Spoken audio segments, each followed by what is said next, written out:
Hello दोस्तों, कैसे हो? आशा करता हूं मस्त होगे। आज की ये कहानी पूरा जरूर सुनना। एक गुरु और शिष्य जंगल से होते हुए अपने गांव जा रहे होते हैं। अंधेरा काफी हो चुका था। शिष्य ने अपने गुरु से कहा कि गुरुजी, काफी रात हो चुकी है। अगर आप कहें तो आज की रात यही आसपास के किसी गांव में गुजार लिया जाए। गुरुजी ने अपना सर हिलाया और वो आसपास के गांव में एक छोटे से घर के पास जाकर रुके और शिष्य ने उस घर का दरवाजा ठकठकाया। उस घर से एक गरीब आदमी बाहर आया तो गुरुजी ने बोला, हम अपने गांव जा रहे थे, लेकिन काफी रात होने के वजह से हमने इसी गांव में रुकने को सोचा। क्या हम आज रात आपके यहां रुक सकते हैं? गरीब आदमी बोला, हां, क्यों नहीं, आप दोनों अंदर आ जाइए। अब जैसे ही गुरुजी अंदर गए, उन्होंने देखा कि उस आदमी के घर में बहुत ज्यादा गरीबी थी। गुरुजी ने उससे पूछा कि आप काम क्या करते हो? वह गरीब आदमी बोला कि मेरे पास बहुत सारी जमीन है।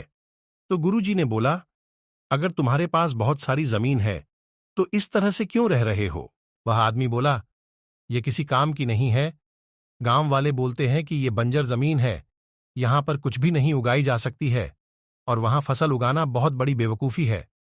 गुरुजी ने बोला कि तुम्हारा गुजारा कैसे होता है? उसने बोला कि मेरे पास एक भैंस है जिससे मेरा पूरा घर चलता है। ये सुनने के बाद गुरुजी सो जाते हैं और रात में जब सब लोग सो रहे होते हैं तब गुरुजी अपने शिष्य को उठाते हैं और उस गरीब आदमी की भैंस लेकर अपने गांव चले जाते हैं। शिष्य अपने गुरु से पूछता है कि गुरुजी, कहीं आप ये गलत तो नहीं कर रहे हैं? उस गरीब आदमी की रोजी रोटी इसी भैंस की वजह से चलती है। तो गुरुजी अपने शिष्य की तरफ देखते हैं और मुस्कुराते हुए आगे बढ़ जाते हैं। ये बात के तकरीबन 10 साल गुजर जाती है और जो गुरु का शिष्य था वह बहुत बड़ा गुरु बन चुका था।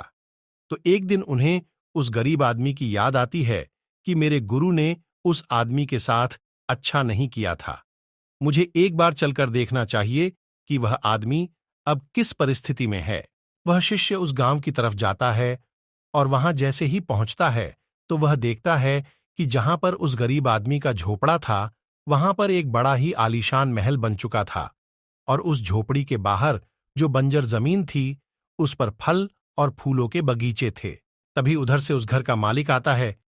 शिष्य उसे पहचान लेता है और उस आदमी को बोलता है, तुमने मुझे पहचाना? मैं अपने गुरुजी के साथ आया था। हमने एक रात के लिए आपके यहां रुके भी थे। वह आदमी उसे पहचान लेता है और बोलता है कि उस रात में आप कहां चले गए थे? और उस रात के बाद ही मेरी भैंस कहीं चली गई थी। मेरे पास कोई रास्ता नहीं था तो मैंने अपने जमीन पर मेहनत की और फसल निकल आई और आज मैं इस गांव का सबसे बड़ा और सबसे अमीर आदमी बन चुका हूं। ये सुनने के बाद शिष्य की आंखों में अपने गुरुजी के लिए आंसू आ गए और उसे ये बात अब समझ आई और वो रोने लगा। इस कहानी से हमें ये सीख मिलती है कि हमारे अंदर ऐसी बहुत सी टैलेंट छुपी हुई है, लेकिन हमें कोई ना कोई चीज रोक कर रखी है। वो आपके परिवार वाले भी हो सकते हैं, आपका जॉब भी हो सकती है, कुछ और भी हो सकता है। देखिए, आपके पास भी तो भैंस की जैसी कोई दूसरी चीज तो नहीं है जिसने आपको आगे बढ़ने से रोक कर रखा है।